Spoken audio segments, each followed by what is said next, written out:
senhores telespectadores, lembram-se de que quando eu fiz aquele programa do Mistério do Vinho, comecei aqui por este mirante da Galafura, este penedo gigantesco debruçado ali sobre o curso do Douro. Eu nessa altura disse, eu não sei, disse ou pensei, nós temos de voltar à Galafura. E temos de voltar porque este lugar é um dos lugares mais emocionantes que existem em Portugal. Eu até acho, como sabem agora, é muito costume, os estudantes fazem umas viagens de fim de curso. Eu acho que, para acabar qualquer ciclo de estudos, fosse o primário, fosse o universitário, devia ser obrigatório visitar 4 lugares. Sem conhecer esses 4 lugares, não se entende Portugal. Era o promontório rochoso de Sagres, a apontar o mar desconhecido, o mistério do infante. O outro é o glorioso Paço das Escolas em Coimbra. Coimbra, onde nasceu um reino e uma dinastia e onde hoje existe a glória de uma universidade que nos dá prestígio. O terceiro ponto era o Castelo de Guimarães. Castelo de Guimarães, que é uma espécie de berço pequenino, onde nasceu Portugal. Mas o ponto mais ao norte, era aqui, nesta penedia agreste da Galafura, aqui neste ponto em que o norte avança sobre o sul e o rio está a fazer fronteira. Não conheço no nosso país nenhum miradouro tão emocionante. A vista se lamega e até a Senhora dos Remédios. É a Serra das Meadas, vejo o Armamar, o Fontelo de São Domingos, Ferreiros, Cambres, Penajóia. Aquela grande montanha é a Serra do Marão, o Loureiro, Medrões, as Fontes, é todo o coração do norte que se avista deste lugar.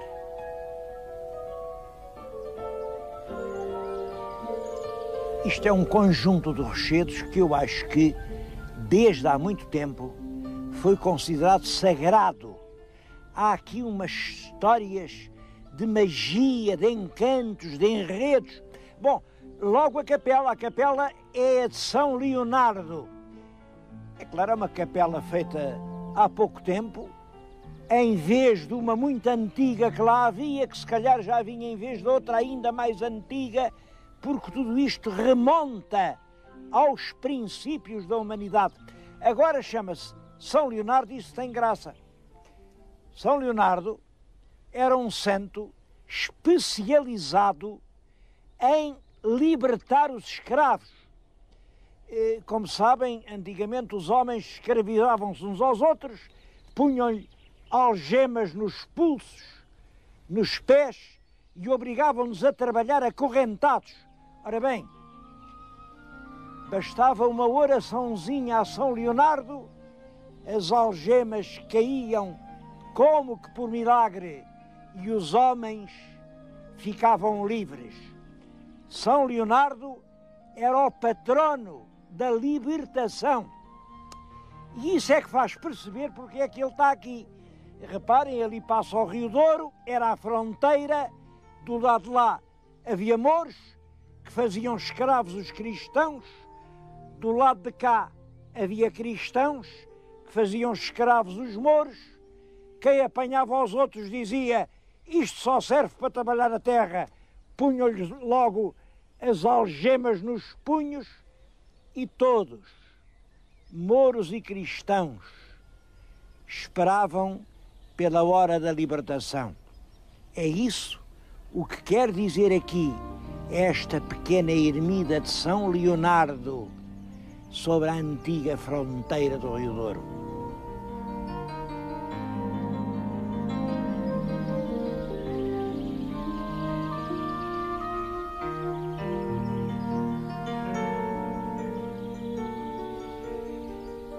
Mas aqui na Galafura há outras lendas do tempo dos mouros.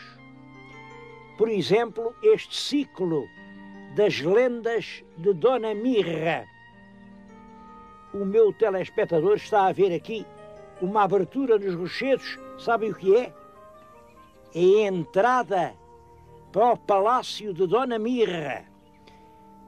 Dona Mirra era uma princesa moura muito bonita, como todas, naturalmente, e quando o pai, o rei mouro destas regiões, foi expulso e foi obrigado a ir para as terras de lá do Douro, deixou aqui a filha encantada lá naquele palácio. Lá no fundo, bem no fundo, há um palácio magnífico, todo forrado a ouro e a prata, com as mesas postas à espera do primeiro homem corajoso que ouse desencantar a Dona Mirra. Já houve muitos que tentaram, muitos. E há muitas histórias do desencantamento. Bom, uma delas é esta. Um pastor sonhou que se fosse capaz de transformar este Penedo rude numa terra de cultivo, meter lá a planta do linho, crescer o linho, colhê-lo, transformá-lo depois numa alva toalha, pôr a toalha, pôr os pratos, sentar-se e esperar. A Dona Mirra viria com toda a sua beleza, com seus trajes de rainha, e sentava-se aqui na toalha de linho junto do pastor. O pobre homem passou a vida a fazer isso. Andou aí por essas montanhas, cada bocadinho de terra que trazia, ia pôr aqui no alto do monte. Pouco a pouco o solo foi aumentando, crescendo, já aguentava a semente do linho, o linhal cresceu, fez a toalha, pôs a mesa, até que, já velho, sentou-se ali à espera que a princesa viesse. Ninguém sabe porquê, mas a princesa não veio. É uma lenda única e com um terrível simbolismo. Aos pobres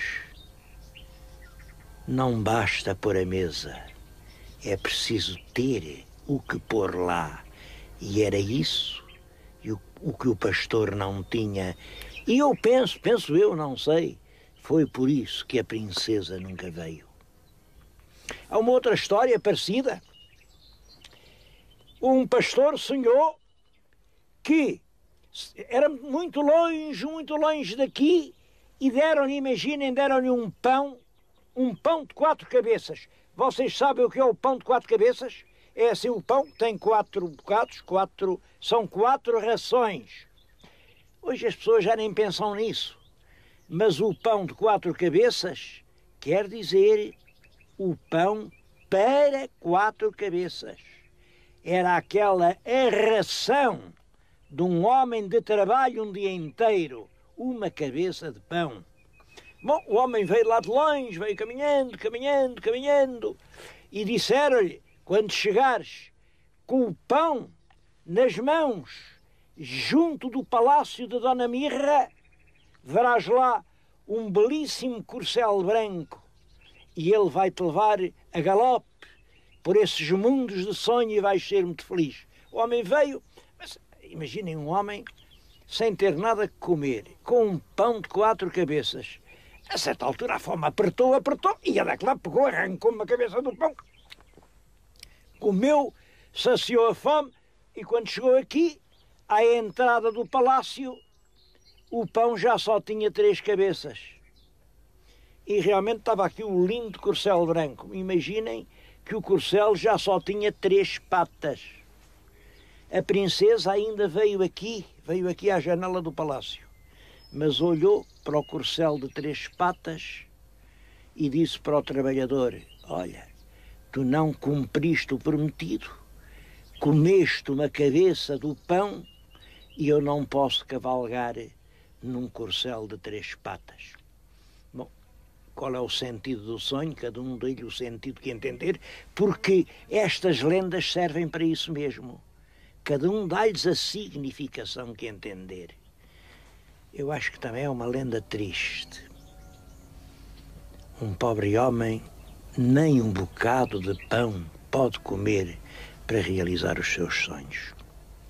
Há outras lendas, muitas outras, todas traduzem esta ideia de que o desencantamento da princesa Dona Mirra hoje já não é possível. Uma das lendas mais correntes é que ela anda por aqui. Há aí gente que a tenha visto. Há aqui na terra gente que já viu a Dona Mirra. Só que ela agora, sabem, tem um aspecto de serpente.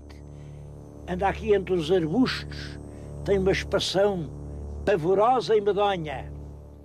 Quando houver um homem capaz de se apaixonar por ela e de a abraçar com um beijo longo e profundo, a serpente transforma-se e recupera toda a beleza fascinante da princesa. Mas quem é que tem coragem para beijar uma cobra?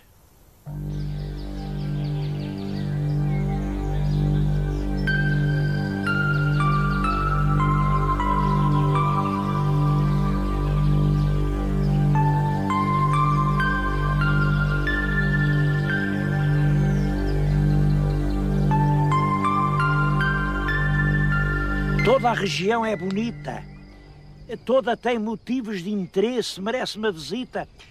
Estão a ver aqui estas encostas, aquela primeira aldeia que vêem é Cheires. Como sabem, havia um vinho do Porto famoso, o vinho de Cheires. Lá mais atrás é Sanfins do Douro. Sanfins tem uma história.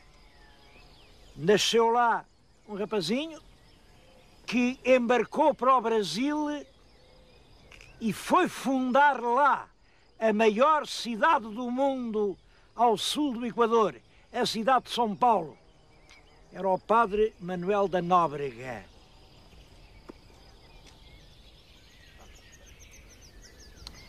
Devo-lhes dizer que o padre Manuel da Nóbrega não é a única ligação de Sanfins com o Brasil. Pelo tempo fora, milhares e milhares de pessoas nascidas aqui nestas serranias foram para o Brasil e ajudaram a fazer o Brasil. Aqui, olhem, há aqui um belíssimo santuário, a Senhora da Piedade, que foi feito já no século XVIII com dinheiro dos imigrantes do Brasil. É realmente um lugar emocionante. E para mim também é emocionante que a imigração não parou mais. Hoje, a gente de Sanfins já não vai para o Brasil, mas continua a ir para a França, a ir para longe, porque aqui não tem com que viver. Eu bem sei que essa coisa da imigração, há quem diga a imigração é bem, a imigração é mal. Para mim, a imigração é assim como uma hemorragia. É uma hemorragia que nos tira das veias o único sangue bom que ainda temos, que é o povo português. E daqui, de feridas como esta, o povo continua todos os anos a ir-se embora. Eu estou aqui a falar-lhes disso por uma razão. Eu estou a falar-lhes numa terra que é rica. Este solo, olhem, ainda este ano, produziu cerca de 4 milhões de litros de vinho, perto de 1 milhão de pipas. Bom, é difícil fazer contas, mas assim, isto representa cerca de 1 milhão de contos só de vinho em cada ano. E também sei qual é a população. Pelo menos lá nos cadernos no recenseamento há 2.600 eleitores. Bom, eu bem sei que é aborrecido estar-lhes a pedir aqui que façam contas, mas pensem nisto. 2.600 eleitores. 1 milhão de contos só do vinho.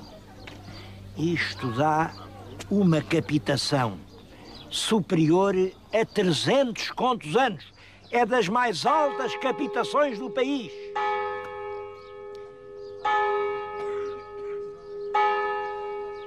Estão a dar as horas. Estão a dar as horas e eu esperei que dessem. Ainda não chegou a hora de fazermos contas certas.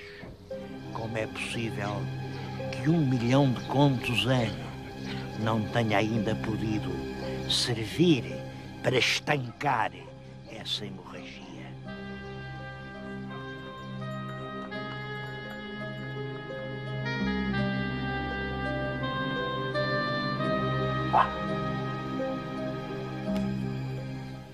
Bem, mas o melhor é mudarmos de assunto. Porque, aliás, por essa altura, no Douro, não havia só imigrantes e palheiros, também havia palácios.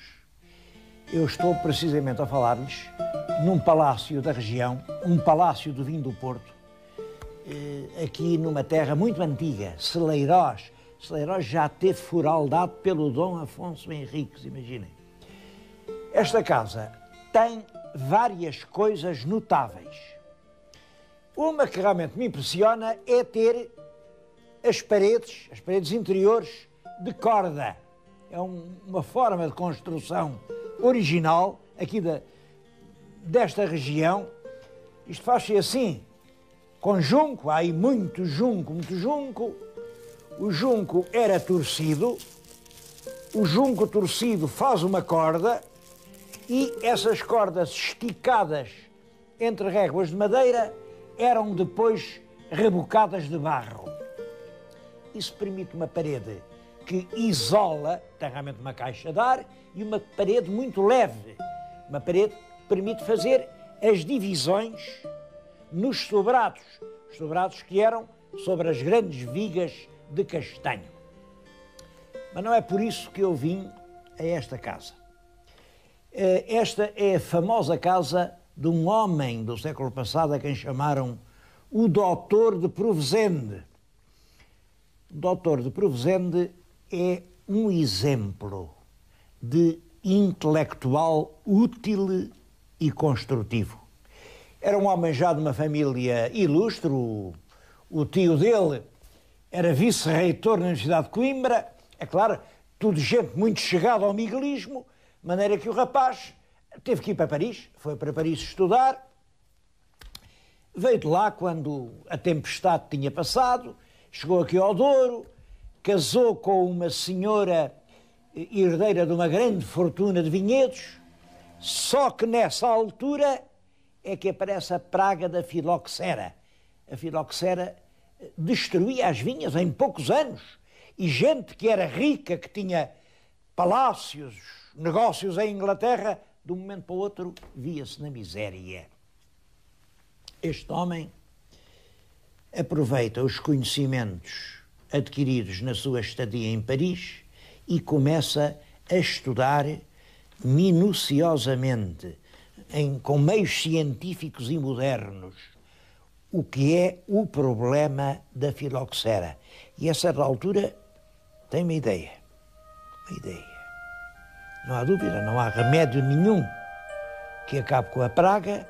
Vamos arrancar as vinhas, vamos meter bacelo novo, um bacelo americano, manda vir da América milhares de plantas, arranca as velhas vinhas destas encostas e faz nascer vinhas novas. É o homem desta casa, o doutor Joaquim Pinheiro, que se deve o repovoamento das encostas do Douro com o bacelo americano. Eu acho que isto é extremamente importante. Perante uma catástrofe que parece representar o fim de tudo, um homem refugia-se no estudo, na investigação e encontra uma solução nova. Acho que recordar o nome do Dr. Joaquim Pinheiro, aqui, na casa em que ele viveu, é um ato de justiça. Aliás, Não sou só eu que acho. O filho dele também achava. E dedicou-se durante anos e anos, foi um dos primeiros fotógrafos portugueses. Dedicou-se à fotografia, filmou tudo, a família, as cenas, as festas, até o replantio das vinhas. Existe hoje uma quantidade enorme de fotografias desse fotógrafo ignorado que são preciosos para conhecermos o Portugal de há 100 anos.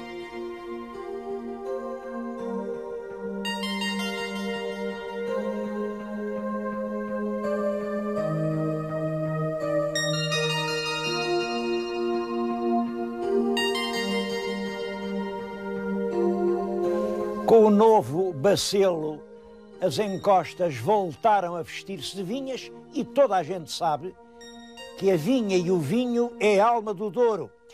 É isso que explica que o artesanato aqui não seja muito rico. É claro, há, enfim, alguns velhos ofícios que estão, aliás, prestes a desaparecer. Eu vim aqui, estou na aldeia de Varge.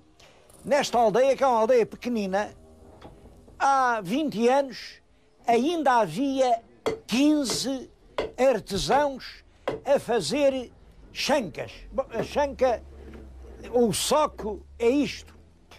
Era uma forma, é o calçado do camponês. Aqui há 10 anos fez-se até um curso da CEE e estiveram aqui 10 estudantes a aprender a fazer chancas. Claro, aprenderam, foi cada um para o seu lado e ninguém mais quis fazer as chancas, porque é bastante óbvio que com cursos ou sem cursos o caminho não é por aqui.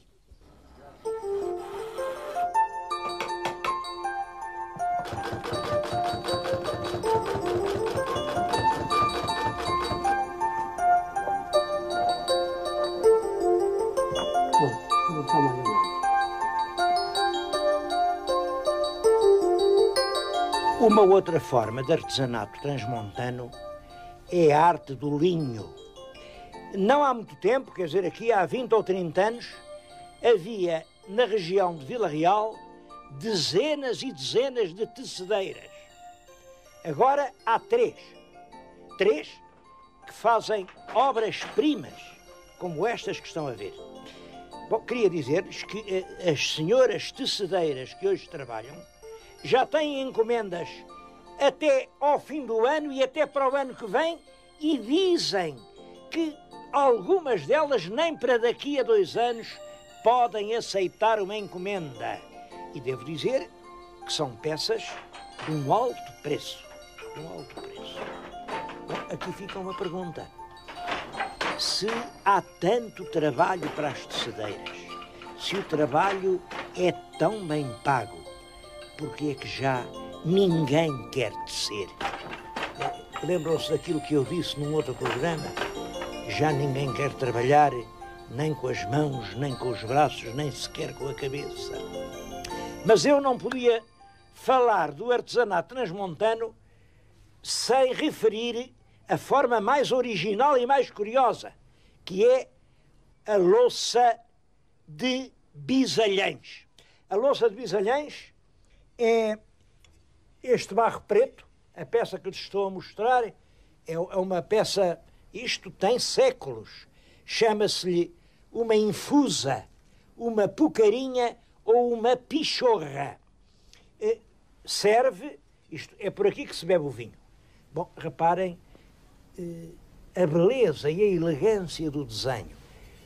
Ela tem esta cor, qualquer destas peças tem esta cor muito escura. Isto é apenas barro. Barro, vou-lhes mostrar uma peça antes de ir ao forno. É o barro cozido com uma temperatura muito alta e depois com uma técnica particular.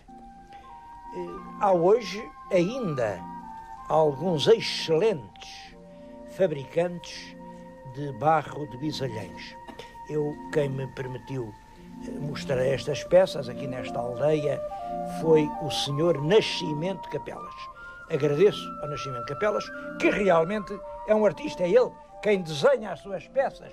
Reparem na elegância de tudo isto.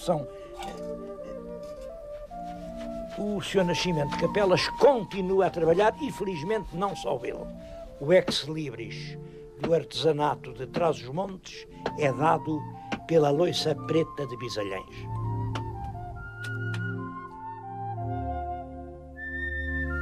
E veem este senhor, sabem o que ele faz? Fabrica violinos.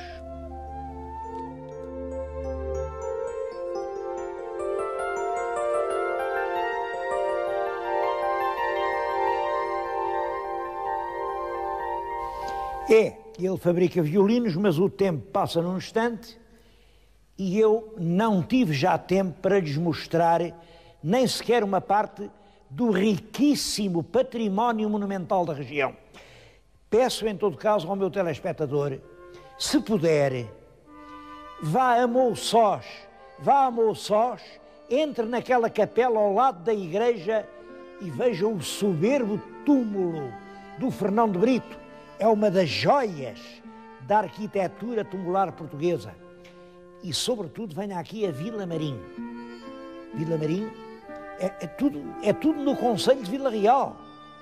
Vila Marim tem o mais extraordinário conjunto de frescos medievais que se encontram no nosso país. Eles estão aqui na nossa frente.